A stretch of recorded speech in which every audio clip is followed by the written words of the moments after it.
रीना, मीना, टीना एक बहुत अच्छे दोस्त है।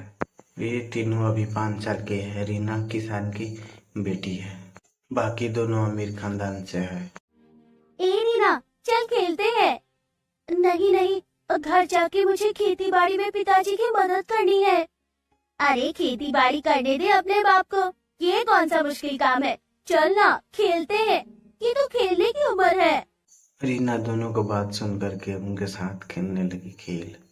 शाम के जब वो घर लौटी तो उसके पिता हरिहर ने कहा, कहाँ रह गई थी तू? खेत में क्यों नहीं आई? मैं मीना और टीना के साथ खेल रही थी पिताजी। बेटी, वो लोग अमीर घर से हैं, उन्हें खाने पीने की चिंता नहीं है, लेकिन हमें खेती बाड़ी करके ही पेट भरना पड़ता है। समझा कर बेटी, खेती बाड़ी सीख ले। मेरे जाने के बाद तुझे ही सब कुछ संभालना है। हरिहर बीमार था। उसे हर हर हफ्ते अस्पताल जा करके चेकअप कराना पड़ता था।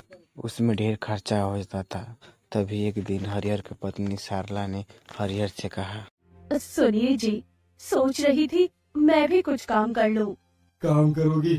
हाँ, वैसे भी दिन ब दिन खर्चा बढ़ रहा है, लेकिन क्या करोगी तुम? घरों में बर्तन तो मांज ही सकती हूँ ना, कुछ पैसे आ जाएंगे। अगले दिन ही सारला ने 2 घरों में नौकरानी का काम ले लिया। एक टीना के घर और एक मीना के घर। दोनों ने स्कूल जा करके रीना से कहा, ए रीना, तेरी माँ हमारे घर में आज बर्तन मांजने आई थी और हमारे घर में झाड़ू पोछा करने। तेरी माँ हमारी नौकरानी है और तू हमारी सहेली। ये सुनकर रीना को बहुत दुख लगा। वो अपने घर लौट करके अपनी मम्मी पापा से कहा, माँ, आप उन दोनों के घर काम करने क्यों जाती हो? वो दोनों मुझे चिढ़ाती है। बेटी मजबूरी है, क्या करे। वैसे भी जो बात बात पर चिढ़ाए वो दोस्त नहीं होते। नहीं, वो दोनों मेरी दोस्त है, मेरी सहेलियाँ। उनके साथ मैं खेलती हूँ। देखना, हम तीनों हमेशा एक साथ रहेंगे। ये सुनकर हरिहर मन ही मन हंसने लगा। हाय मेरी बच्ची, अभी छोटी है ना, इसलिए जीवन का ज्ञान नहीं है। धीरे धीरे सब कुछ समझ जाएगी बेटी। अमीर लोग कभी गरीब के दोस्त नहीं होते हैं, वो बस गरीबों का शोषण करते हैं। अगले दिन से ही हरिहर रीना को खेती का काम सिखाने लगा और रीना भी चाव से सीखने लगी। उधर मीना और टीना के माँ बाप उनसे कहने लगे, देख मीना बेटी, रीना की माँ हमारी नौकरानी है, उसकी बेटी के साथ मिलना जुलना बंद कर। नौकरानी की बेटी के साथ कौन दोस्ती करता है? अभी मीना और टीना अभी बच्ची थी, इसीलिए उन लोगों को पैसे का घमंड उन लोगों के दिमाग में नहीं आया था। इसीलिए वो तीनों एक साथ खेलते रहे। ऐसे ही 1 साल बीत गया। हरिहर के बहुत तबीयत बिगड़ गई, इसीलिए उसे अस्पताल में एडमिट कराना पड़ा। लेकिन डॉक्टर ने जवाब दे दिया, देखिए, हम हरिहर जी को बचा नहीं सकते, उनके पास और कुछ ही घंटे हैं। सारला और रीना अंदर से टूट गई थी। पिताजी, आप हमें छोड़कर मत जाइए पिताजी, आपके बिना हम क्या करेंगे? बेटी, मेरा बुलावा आया है, जाना तो पड़ेगा ना। तो अच्छे से रहना, अपनी माँ का ख्याल रखना। तुझे मैंने खेती बाड़ी के बारे में जो कुछ भी सिखाया है वो सब याद रखना, आगे चलकर वही काम आएगा बेटे। ये कहते हुए हरिहर का देहांत हो गया। बहुत रोने धोने के बाद सारला और रीना ने हरिहर का अंतिम संस्कार किया। उसके बाद रीना की पढ़ाई छूट गई। पेट पालने के लिए रीना ने खेती में काम करना शुरू कर दिया। एक दिन स्कूल से मीना और टीना रीना से मिलने के लिए घर आई। रीना, तू स्कूल क्यों नहीं जाती है? स्कूल जाना मेरे नसीब में नहीं है, क्या करूं? तुम लोग पढ़ो, मैं यही करती हूँ। अगले महीने हम दोनों शहर जा रहे हैं। पापा कहते हैं इस गांव में पढ़ाई नहीं होती। शहर जा रही हो? जाके मुझे भूल तो नहीं जाओगी ना, और मुझे याद रखोगी ना? हाँ हाँ, भूलेंगे क्यों, तू दोस्त है हमारी। चल बाय रीना, बहुत काम है, शहर जाने की तैयारी भी करनी है। वो दोनों वहां से चली गई। अगले दिन दोनों शहर जाने के लिए स्टेशन पे आई थी तो रीना पहली बार उनसे मिलने के लिए स्टेशन आई थी। बहुत रोने धोने के बाद ही रीना घर आ गई और उन दोनों को बहुत याद करके रोने लगी रात भर। मेरा और कोई दोस्त नहीं रहा। नहीं। धीरे धीरे दिन बीतते गया। कुछ साल रीना जवान हो गई और वो खेती बाड़ी में माहिर हो गई। सरला मीना और टीना के घर काम करती रही। उधर शहर में मीना और टीना कॉलेज में पढ़ने लगी। वो दोनों रीना को भूल ही गई। एक दिन गांव में रीना ने अपनी माँ से कहा, माँ, अच्छी फसल उगाने के लिए अच्छे पेस्टिसाइड चाहिए, लेकिन गांव में तो वो नहीं मिलते, शहर में मिलते हैं। मुझे शहर जाना होगा। शहर जाएगी? इससे पहले कभी शहर नहीं गई है तू, संभल कर जाना। चिंता मत कीजिए माँ, शहर में मेरी सहेलियाँ है ना, वो दोनों मेरी मदद कर देंगी। रीना टीना के घर गई और उन लोग दोनों का पता ले लिया। अगले दिन में रीना शहर चली गई। वो शहर जाकर के खड़ी की खड़ी ही रह गई।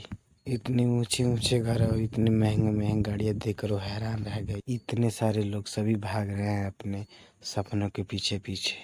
रीना ढूंढते ढूंढते उस पते पे पहुंच गई और दरवाजे का बेल बजाया।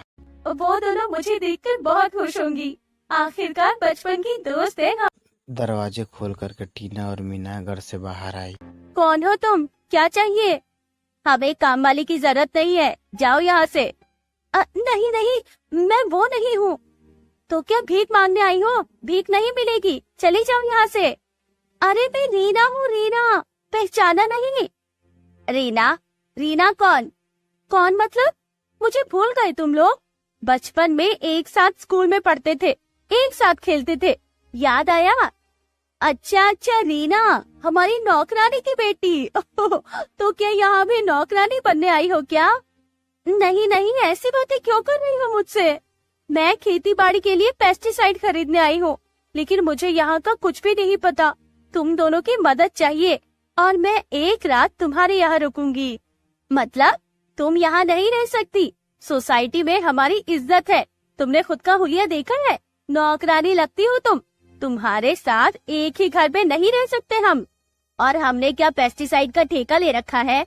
सुनो, हम अच्छी कॉलेज में पढ़ते हैं, एक स्टेटस है, और कुछ दिन बाद हमें ऑनलाइन वेजिटेबल डिलीवरी कंपनी में नौकरी मिल जाएगी। और तुम तो हो ही गंवार, अभी भी खेती बाड़ी करती हो, जाओ यहाँ से।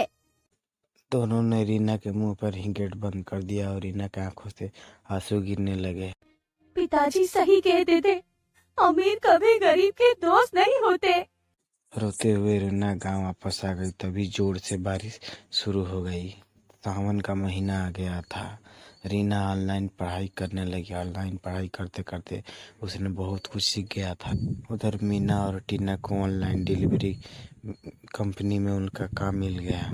इधर दोनों अच्छा खासा कमाने लगी। तब तक इधर गांव में बहुत जोर से बारिश होने लगी। बारिश की वजह से सारी फसल खराब होने लगी। अब क्या होगा बेटी? फसलें खराब हो गई है, अब हम क्या खाएंगे और क्या बेचेंगे? वही तो सोच रही हूँ माँ।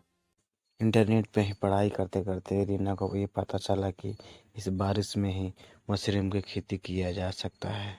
रीना ने मशरूम की खेती कर दी अपने घर में ही।